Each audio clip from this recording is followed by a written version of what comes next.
सभापति महोदय। श्रीकांत शिंदे जी। धन्यवाद सभापति महोदय, आपने मुझे आज डिमांड फॉर ग्रांट्स रेलवेज पर बोलने का अवसर यहाँ पर प्रदान किया।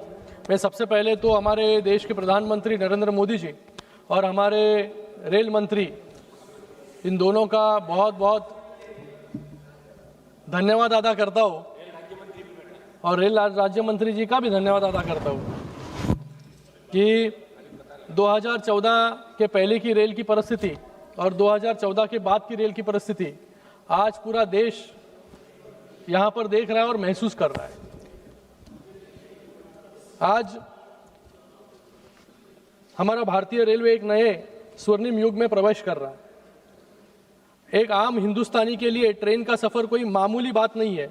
ये सिर्फ एक स्टेशन से दूसरे स्टेशन तक का सफर नहीं है। ये उसके जीवन के संघर्ष, उसके सपनों, उसकी उम्मीदों और उसकी आजीविका के सबसे बड़ा सहारा रेलवे है।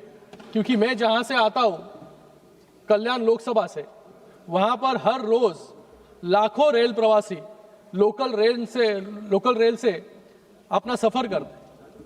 सुबह जल्दी उठकर ट्रेन पकड़कर काम पर जाते हैं और रात में जो है फिर से काम से लोकल ट्रेन में धक्के खाते जो है अपने घर आते हैं। ये रेलवे की सुविधा बड़े बड़े शहरों में जैसे मुंबई हो, कल्याण हो, मेट्रोपॉलिटन शहर हो, जहां पर लाखों की आबादी सिर्फ रेलवे से सफर करती है, क्योंकि सबसे ज्यादा डिपेंडेंट जो है वो ये रेलवे पर रहते हैं। अरविंद सावंत जी भी समझ सकते हैं, वर्षा गायकवाड़ जी भी समझ सकते हैं। गए कई सालों से हम सभी लोग जिस शहरों में रहते हैं, सबसे ज्यादा लोग रेलवे से सफर करते हैं। लेकिन 2014 की परिस्थिति और 2014 की बाद की परिस्थिति, इसमें जमीन आसमान का फर्क है, ये मैं आज यहाँ पर कह सकता हूँ। क्योंकि मैं जिस चुनाव क्षेत्र से आता हूँ, वहां पर इस कल्याण लोकसभा में सेंट्रल रेलवे पर यह कल्याण लोकसभा आती है। लेकिन इस कल्याण लोकसभा की पहले की परिस्थिति और आज की परिस्थिति बहुत ज्यादा फर्क है। मैं धन्यवाद दूंगा हमारे पूर्व रेलवे मंत्री सुरेश प्रभु जी का भी, पीयूष गोयल जी का भी और अभी अश्विनी वैष्णव जी का भी, जिन्होंने रेलवे में इस सेंट्रल रेलवे पर ज्यादा से ज्यादा ध्यान दिया और ज्यादा से ज्यादा फंड आवंटन करने का काम यहाँ पर किया। सिर्फ मेरे चुनाव क्षेत्र में आज तक मुझे लगता है कि 5-6 हजार करोड़ से ज्यादा काम सिर्फ कल्याण लोकसभा में यहाँ पर हुए हैं। मैं आपका बहुत बहुत यहाँ पर धन्यवाद देता हूँ। कल्याण लोकसभा में बहुत सारी कठिनाई थी। 5th और 6th लाइन यहाँ पर नहीं हो रही थी। वो 5th और 6th लाइन जब भी प्रधानमंत्री नरेंद्र मोदी जी प्रधानमंत्री हुए, तभी 5th और 6th लाइन जो लोग इंतजार कर रहे थे 15 साल 20 साल से, वो नहीं हो रही थी। आज वो पूरी हो चुकी है। आज वहां पर रेलवे सर्विसेज जो है शुरू हो चुकी है। मैं यहाँ पर मंत्री जी से दरख्वास्त करूंगा, जैसे 5th और 6th लाइन थाने से कल्याण तक बनी और तीसरी और चौथी लाइन का भी कल्याण से अंबरनाथ तक का काम अभी शुरू है, लेकिन अगर ज्यादा फायदा लोगों को चाहिए तो 5th और 6th लाइन जो थाने और सीएसटी के बीच में रुकी हुई है लैंड एक्विजिशन के कारण, जो भी कारण हो, वहां पर झुग्गी झोपड़ियां है, लोगों को रिहेबिलिटेट करना है, तो यहाँ पर जल्द से जल्द मुझे लगता है कि मंत्री जी ने स्टेट गवर्नमेंट के साथ, एसआरए के साथ एक ऐसी पॉलिसी निर्मित करनी चाहिए, बनानी चाहिए, जिससे 5th और 6th लाइन का काम जल्द से जल्द हो। क्योंकि आज भी इन सभी रेलवे के जगहों पर, लैंड पर रहने वाले लोगों को नोटिस जो है रोज मुंबई हो, थाने हो, कल्याण हो, यहाँ पर देने का काम रेलवे के माध्यम से हो रहा है। लेकिन लोग यहाँ पर 30-30, 40-40 साल से यहाँ पर रह रहे हैं, तो उनको आज आप एक रात में आप लोगों को निकाल नहीं सकते। तो इसके लिए एक पॉलिसी मैं दरख्वास्त करूंगा मंत्री जी से कि एक पॉलिसी आप बनाइए, जिससे रेलवे को भी अपनी लैंड मिले।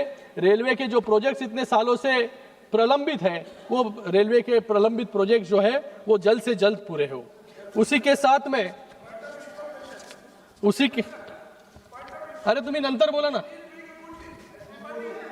बोला। Nothing will go on record except only Shrikant Shinde ji. Nothing will go on record. Kindly you speak. आप कृपया बैठ जाएं, कृपया बैठ जाएं, आप कृपया बैठ। बोलना। मैं यहाँ पर गांधी जी का एक आर्टिकल था 1916, अरे अच्छी बात बोल रहा हूँ, आज नहीं बोलूंगा कुछ। आप उनकी तरफ मत मुखातिब होइए, आप इधर मुखातिब होइए। 1916 में महात्मा गांधी जी ने एक आर्टिकल लिखा था, third class in Indian Railways. Gandhi ji argued that since third class passengers were the primary financial backbone of the railways, they deserved basic necessities like cleanliness, safety and sanitary condition. 110 साल बाद भी 2014 तक रेलवे की परिस्थिति ऐसी ही थी। लोगों को गंदगी, बदबू इसका सामना करना पड़ता था, लेकिन आज रेलवे का चेहरा बदलने का काम हमारे सरकार ने किया। आज वंदे भारत जैसी ट्रेन जो है, वंदे भारत जैसी ट्रेन पूरे देश में दौड़ रही है। और जो ट्रेन पहले लेट दौड़ती थी, समय पर नहीं आती थी, परेशानी थी, आज वो ट्रेन भी जो है उसकी भी सुविधा बढ़ाने का काम यहाँ पर हो रहा है। आज सभी लोगों ने यहाँ कहा कि रेलवे का आवंटन जो है बढ़ाकर 32,000 करोड़ था 14-15 में, आज 2,78,000 करोड़ है। मैं महाराष्ट्र की, और मैं धन्यवाद भी दूंगा यहाँ पर कि रेलवे सिर्फ अभी ट्रैक नहीं बिछा रही है, ये रिकॉर्ड भी कायम कर रही है। आईफिल टावर से ऊंचा जम्मू कश्मीर में चेनाब रेल ब्रिज जो है, जो 35 मीटर से भी ऊंचा है, ये बनाने का काम विश्व विक्रम जो है हमारी रेलवे ने किया, इसलिए रेलवे मंत्री जी का धन्यवाद अदा करूंगा। उसी के साथ में देश का पहला केबल स्टेट ब्रिज अंजी घाट ब्रिज, इसके लिए भी धन्यवाद अदा करूंगा। आज हमारे महाराष्ट्र से मैं आता हूं, महाराष्ट्र में 1,70,000 करोड़ के काम सिर्फ महाराष्ट्र में चल रहे हैं।